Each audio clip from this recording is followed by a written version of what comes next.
Sidik jari, berdasarkan sidik jari yang diambil dari TKP, ya, dari barang-barang yang ada di TKP itu diambil. Saat melakukan olah TKP, mengecek barang-barang, itu mengambil beberapa sampel DNA untuk dilakukan proses pemeriksaan DNA. Rekan-rekan, kami izin update tentang proses penyelidikan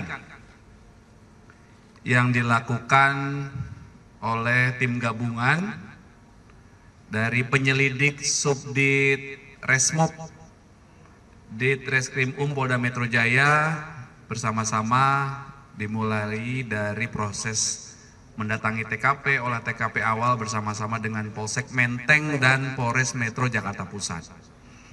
Terkait peristiwa ditemukannya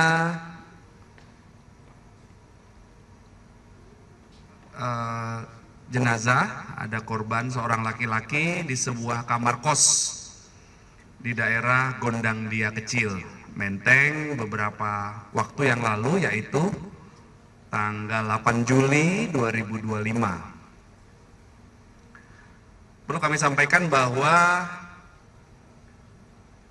korban ditemukan dalam kondisi wajah tertutup plastik, kemudian terlilit lakban berwarna kuning di tempat tidurnya, kemudian tertutup selimut. Korban di atas tempat tidurnya ditemukan dengan menggunakan kaos dan celana pendek.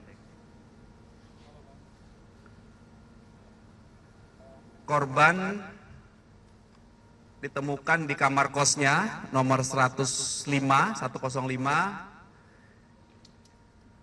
berdasarkan keterangan saksi hasil olah TKP, mendatangi TKP berkali-kali. Proses mendatangi TKP ini juga sudah dilakukan asistensi, TKP juga sudah didatangi bersama-sama dengan Kompolnas, dengan Komnas HAM. Itu kondisi kamar 105 ini dalam keadaan terkunci dari dalam. Ya, dalam keadaan terkunci dari dalam, ada kunci manual dari dalam, kemudian ada kunci slot terkunci dari dalam, kemudian di pintu itu ada kunci yang ketiga, adalah kunci akses yang dipegang oleh korban. Kemudian di kawasan depannya itu ada kunci lagi satu yang dipegang oleh semua penghuni kos dan penjaga kos, dan di gerbang paling akhir di luar kos-kosan adalah kunci gembok yang ada gemboknya dipegang oleh korban. Kemudian kondisi kamar atau akses masuk ke kamar itu, masuk ke kamar ya, ke dalam kamar ada dua. Yang pertama pintu, itu dalam kondisi terkunci dari dalam. Kemudian yang kedua jendela. Jendela juga ditemukan dalam keadaan terkunci dari dalam. Kemudian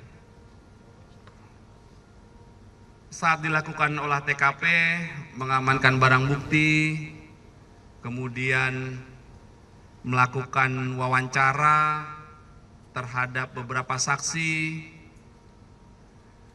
Fakta yang ditemukan oleh penyelidik bahwa penjaga kos itu saudara S dan satu penghuni lainnya, ya, satu penghuni kamar lainnya saudara F, ya, FM, adalah pihak yang pertama kali memasuki atau mengecek kamar kos,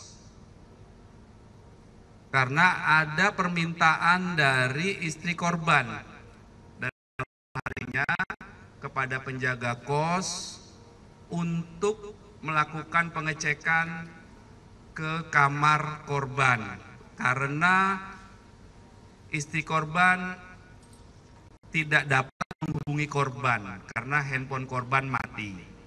Oleh istri korban penjaga kos melaporkan kepada pemilik kos untuk membuka pintu, dan penjaga kos mengajak salah satu penghuni kos lainnya, saudara FM, saksi FM, untuk membuka atau mengecek kondisi kamar kos 105 dengan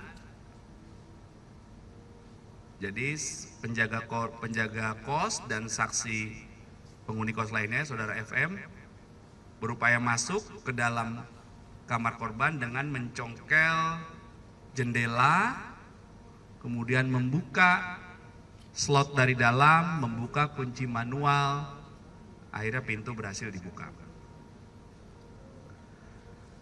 Sampai dengan saat ini, rekan-rekan, tim penyelidik telah melakukan klarifikasi pengambilan keterangan dalam tahap penyelidikan setidaknya ada 15 orang.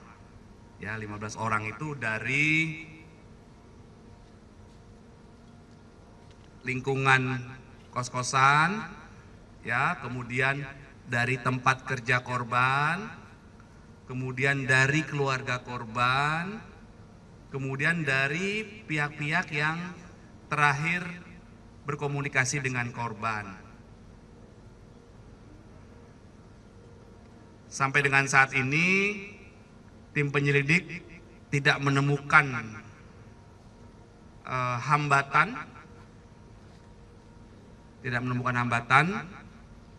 Kemudian dengan senantiasa mengedepankan prinsip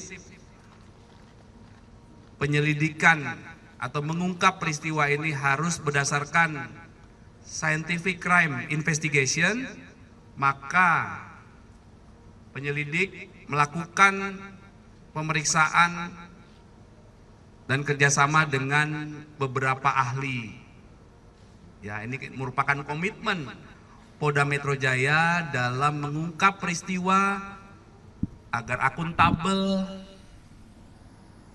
agar profesional, proporsional, dan nanti hasil akhirnya akan dilaksanakan atau dijelaskan secara transparan. Ya, saat ini masih berproses. Jadi untuk tercapainya pembuktian secara ilmiah, maka beberapa ahli yang dikomunikasikan dan dilibatkan dalam pengungkapan peristiwa ini, yang pertama itu adalah tim kedokteran forensik yang melakukan pemeriksaan visum dalam atau melakukan otopsi terhadap jenazah korban, yaitu dilakukan oleh tim dari kedokteran forensik RSCM. Nah, dalam pemeriksaan otopsi terhadap jenazah korban ini juga dilakukan ya pemeriksaan toksikologi untuk mengetahui tadi, kalau otopsi tadi untuk mengetahui penyebab kematian. Ya, sama nanti juga akan dijelaskan oleh ahli perkiraan jam kematian. Kemudian dalam proses otopsi ini juga dilibatkan ahli pendukung, antara lain untuk dilakukan pemeriksaan toksikologi, untuk dilakukan pemeriksaan apakah dalam jenazah ini ada kandungan-kandungan zat kimia, racun, dan lain sebagainya. Kemudian pemeriksaan pendukung lainnya dengan mengambil beberapa sampel organ dalam korban, itu dilakukan pemeriksaan histopatologi untuk melakukan pemeriksaan penyakit dalam. Ini kelompok ahli yang pertama. Kemudian yang kedua, penyelidik telah melakukan pemeriksaan sidik jari berdasarkan sidik jari yang diambil dari TKP. Ya, dari barang-barang yang ada di TKP itu diambil, ya. Sampelnya, kemudian pemeriksaan sidik jari ini dilakukan oleh tim dari Inafis Bareskrim Polri. Kemudian yang ketiga, penyelidik juga saat melakukan olah TKP, mengecek barang-barang, itu mengambil beberapa sampel DNA untuk dilakukan proses pemeriksaan DNA. Kelompok yang keempat adalah untuk melakukan pemeriksaan secara laboratoris terhadap barang bukti elektronik yang ditemukan di TKP dan untuk mengungkap peristiwa ini seperti laptop, handphone, kemudian CCTV. CCTV ini setidaknya penyelidik telah mengambil rekaman dari 20 titik CCTV, dimulai dari circle terkecil dari TKP yaitu lingkungan kos korban, kemudian beberapa tempat yang pernah dikunjungi korban sehari terakhir, atau sampai 7 hari terakhir ya, enggak, ini rekaman CCTV, kemudian juga lokasi-lokasi tempat kerja, lokasi lainnya yaitu tempat kerja korban. Nah, pemeriksaan barang bukti digital ini masih berlangsung yang dilakukan oleh rekan-rekan kami dari tim digital forensik dan analisis dari Direktorat Reserse Siber Polda Metro Jaya. Kemudian penyelidik juga melakukan pendalaman terhadap latar belakang korban, yaitu dengan melakukan dan melibatkan tim ahli dari psikologi forensik. Ini juga kami lakukan ya untuk mengumpulkan peristiwa ini secara utuh. Ya, tim Apsifor ini punya metode pemeriksaan sendiri untuk melakukan penggalian terhadap latar belakang korban. Kemudian dari pihak Kompolnas, ini di luar ahli ya, selanjutnya dalam pemeriksaan ini Kompolnas sudah beraudiensi atau penyelidik juga beraudiensi dengan Kompolnas. Kemudian Kompolnas juga sudah mendatangi TKP. Kemudian dari Komnas HAM juga sudah dilakukan pengecekan TKP bersama. Kemudian audiensi juga pernah dilakukan penyelidik dengan pihak dari Kementerian Politik dan Keamanan, Polkam. Ya. Jadi sekali lagi, sampai dengan saat ini penyelidik masih terus bekerja dan kami tetap berkomitmen akan mengungkap kasus ini secara terang benderang, transparan, sebagai wujud komitmen dari Polda Metro Jaya untuk melaksanakan tugas secara profesional dan proporsional. Ya, itulah tahap yang sedang berjalan sampai dengan saat ini, rekan-rekan. Nanti apabila ada update lebih lanjut akan kami sampaikan kemudian, rekan-rekan ya.